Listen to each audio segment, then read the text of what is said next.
चूँकि माफ़ी नहीं मांगी है तो ये तय है कि उनके बहुत बुरे दिन आने जा रहे हैं। शुरू हो चुके हैं उनके बुरे दिन। हमने तमाम देश भर के अंदर प्रोटेस्ट देखे, आंदोलन देखे।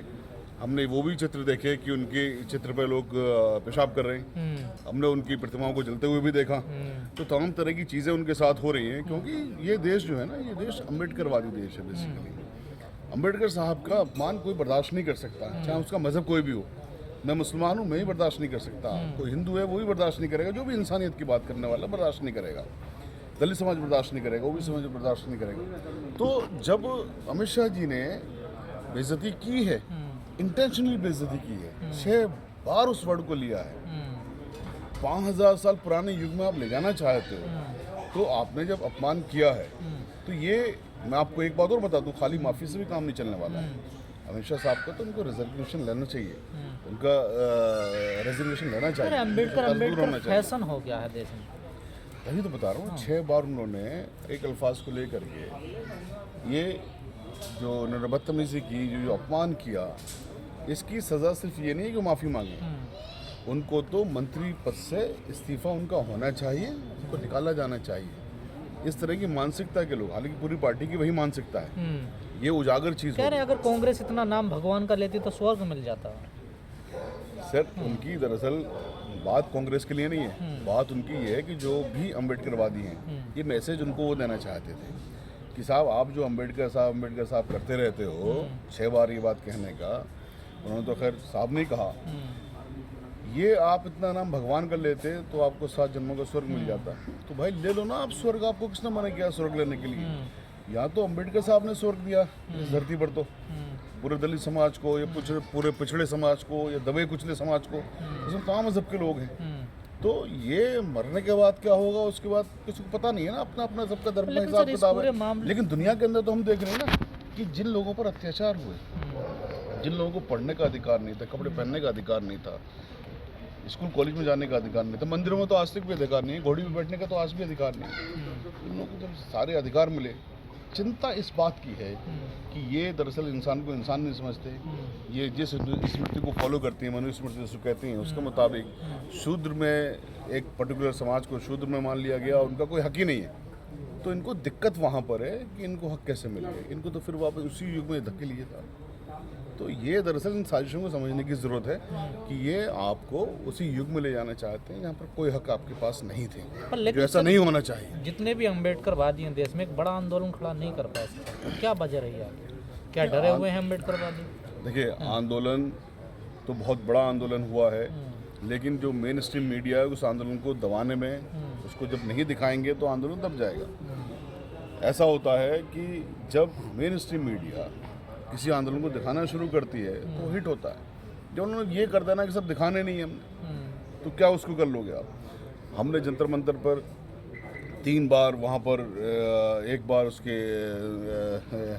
मनुस्मृति जलाने का काम वहाँ पर हुआ, एक बार वहाँ पर अमित शाह के हमने प्रतिमा जलाने का काम वहाँ पर किया, पता नहीं कौन सी उसने दिखाया, नेशनल मीडिया ने।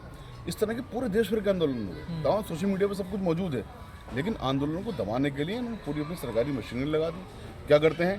परमिशन नहीं है साहब, हमारे किसी चीज़ के लिए परमिशन नहीं है, दूसरे लोग नहीं, सारी परमिशन से। तो अब यहाँ पर जो सिस्टम है कि साहब पहले परमिशन लेके आइए, तब आप कुछ करेंगे, परमिशन आप देंगे नहीं, तो फिर कहाँ से वो चीज़ें होंगी? तो इन सबको आप देखिए सिस्टमेटिक तरीके से, चूँकि तमाम संस्थाओं को गुलाम बनाया हुआ है, वो तमाम जब संस्थाएं गुलाम बन गई तो देश को गुलाम बनने में तो कितने क्या सर केजरीवाल और बीजेपी को अलग अलग करके देखा जाए या दोनों एक ही हैं? ये सर दोनों में कंपटीशन में कि कौन ज़्यादा बड़ा है। अच्छा, दोनों में कंपटीशन है, बीजेपी में और केजरीवाल में, कि कौन ज़्यादा बड़ा धूर्त है। दोनों का काम वही है, लोगों को गुमराह करना, लोगों को बेवकूफ़ बनाना। दोनों तो कहते हैं बाबा साहब के भक्त हैं, दोनों तो यही कहते हैं बाबा साहब के रास्ते चलते हैं। एक का तो चरित्र अभी सामने आ गया, पार्लियामेंट के अंदर खुल के सामने आ गया। उनके बहुत सारे एमपीओ ने इलेक्शन से पहले कहा था हम संविधान बदल देंगे, इलेक्शन के बाद भी कहते हैं कि हम संविधान बदल देंगे, संविधान को संविधान नहीं मानने को तैयार नहीं है। तो उनका चरित्र खुला हुआ है। दूसरा जो केजरीवाल साहब है, इनका भी चित्र सबके सामने है। अब लोग अगर गुमराह हो रहे हैं तो इसमें कहीं ना कहीं लोगों की भी गलती है कि भाई इतने सीधे भी मत बनो कि कोई आके तुम्हारे घर के अंदर ही तुम्हारा बेवकूफ़ बना के जा रहा, तुम बेवकूफ़ बन रहे हो।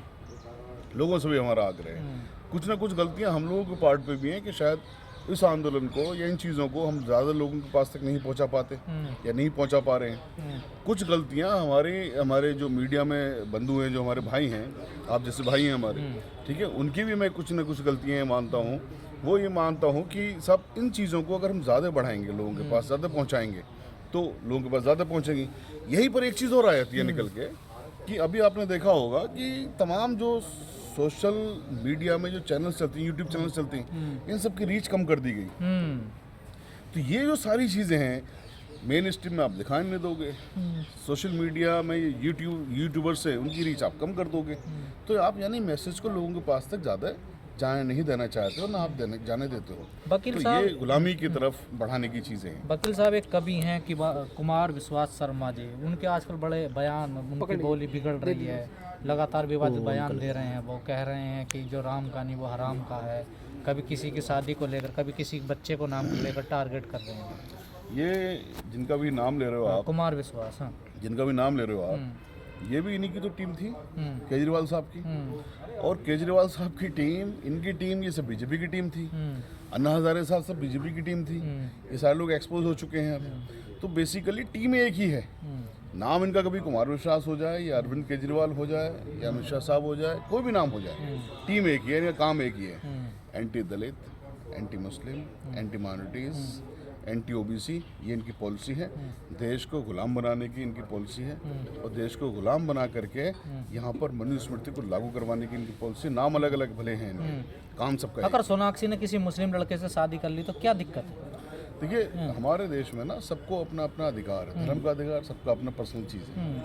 इससे क्या फ़र्क पड़ जाएगा कौन किससे शादी कर रहा है, कौन किससे शादी नहीं कर रहा है? सब कुछ अगर वॉलंटर्ड है, मर्जी से है, तो मर्जी के बीच में तो कोई भी नहीं आना चाहिए, ना कोई आता। संविधान तो कहता है सबको पूरा अधिकार है।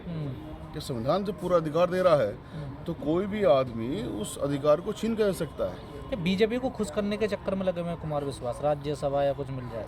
मैंने फिर कहा ना, ये बीजेपी को खुश करें, ये केजरीवाल को खुश करें, या दोनों आपस में एक दूसरे को खुश करें, ये सब एक ही टहनी की, एक ही पेड़ की अलग अलग टहनियाँ हैं। ये सब एक ही साथ। मुसलमानों को गाली दो और नेता बन जाओ, मुसलमानों को गाली दो, नेता बन जाओ, दलितों की जड़ें काटो और नेता बन जाओ। देखिए, दलितों को गाली भूले ना दो, जड़ें तो काट रहे हैं ना। तो इस चीज़ को समझने की ज़रूरत है कि आपको, चलिए मुसलमानों को तो गाली बकरी सीधे सीधे, ठीक है, लेकिन दलित भाइयों को तो समझ में नहीं आ रहा, तो जड़ें काटी जा रही हैं। फैशन तो यही हो गया ना कि मुसलमानों को गाली दो, मस्जिद के नीचे मंदिर ढूंढ के लाओ, गाली दो, दलितों की जड़ काटो, पूरे देश की खुदाई कर दो। एक सेंटिमेंट, एक वो चला दिया गया है पूरी तरह से देश के अंदर, एक क्या कहते हैं उसको, जो आजकल एक बड़ा चलता है, जिहाद। पूरे देश के अंदर इन लोगों ने जिहाद चलाया हुआ मुसलमानों के खिलाफ, ठीक है, कि साहब मुसलमान होना जैसे कोई अपराध हो गया है, जो 5000 साल से हमारे दलित भाइयों के साथ था, ठीक है, दलित भाइयों के साथ तो अब भी है, लेकिन उसमें एक चीज़ और इंक्लूड कर दी है इन्होंने, मुसलमान भी। और साथ में शगुफा क्या देते हैं, आप काट दिए जाओगे, हमारे साथ नहीं रहे तो, बट गए तो। भाई, आपके साथ रहने की जब आप बात करते हो, तो हम तो एक बात कहते हैं साहब, जब साथ में रहने की तो बात तब होती है जब बेटी का और बोटी का रिश्ता होता है। बताइए, आप बेटी देंगे अपनी किसी दलित के यहाँ पर, या उनके यहाँ से बेटियाँ लेंगे, उनके साथ खाना खाएंगे, उनके साथ उनको अपने घर बुला के खाना खिलाएंगे? आपने जब व्यवस्था वो चलानी है कि इनको कोई हक ही नहीं है, तो फिर आप बांटने की बात कर रहे हो। मुसलमानों ने बांटा क्या 5000 साल से? ये जुल्म मुसलमानों ने किया क्या? रिजर्वेशन का किसी का भी आज तक ज़रा सा भी किसी मुसलमान ने विरोध किया क्या? किसी भी तरह की रिजर्वेशन का, पार्लियामेंट का, असेंबली का, नौकरियों में, आपके एजुकेशन इंस्टीट्यूट्स में। लेकिन बात क्या कहती हैं साहब, भटोगे तो कटोगे। यानी कि आप अगर मुसलमानों की हाँ में हाँ मिलाओगे, या मुसलमानों के साथ खड़े होगे, उनके साथ जुल्म अगर हो रहा है, उनके आप फेवर में आवाज़ उठाओगे, तो आप कट जाओगे। काटने काम तो आप करते हो, काटने काम तो आप करते हो। बाबा साहब के साथ लेकर के, उसके बाद में लेकर के माननीय कांशीराम जी ने भी एक ये मुहिम चलाई, एक मिशन चलाया, और आज डॉक्टर उदय राज साहब चला रहे। ये एक ऐसा मिशन है कि बेसिकली ये देश तो हम ही लोगों का है ना। ये देश तो आदिवासियों का, दलितों का, माइनॉरिटीज़ का, ओबीसीज़ का ही है ना। ये जो 15% लोग हैं, ये 15% लोग इन 85% लोगों को बांट करके अपना राज करना चाहते हैं और कर रहे हैं, अनफॉर्चुनेटली। इस चीज़ को समझने की ज़रूरत है कि भाई आप और हम मिल करके ना 85% हैं। असल में एकता तो उन्हीं में बराबर वालों में होती है ना। इनके लिए हम और आप में कोई फ़र्क नहीं है इनकी नज़र में, तो हम लोग एक साथ होने चाहिए ना। बेसिकली ये नारा तो हमारे बीच में होना चाहिए कि भाई आपस में नहीं बटना है, वरना ये लोग काटेंगे हमें, तो काट रहे हैं। तो बेसिकली ये चीज़ है, या तो यही बात कहना चाहते होंगे ये अपने लोगों को इस तरह का इशारा देने का। तो मेरी अपनी सब लोगों से गुजारिश है कि लोगों को पहचानें, इलेक्शन का भी वक्त है, इलेक्शन के वक्त में इनको जवाब देने का काम करें। तमाम मुस्लिम्स, माइनॉरिटीज़, ओबीसी, दलित और जो दिल्ली के अंदर थोड़े बहुत आदिवासी हैं, इन सबको एक प्रण होकर के, एक साथ होकर के किसी भी तरह से भारतीय जनता पार्टी को और अरविंद केजरीवाल साहब की पार्टी को वोट नहीं देना।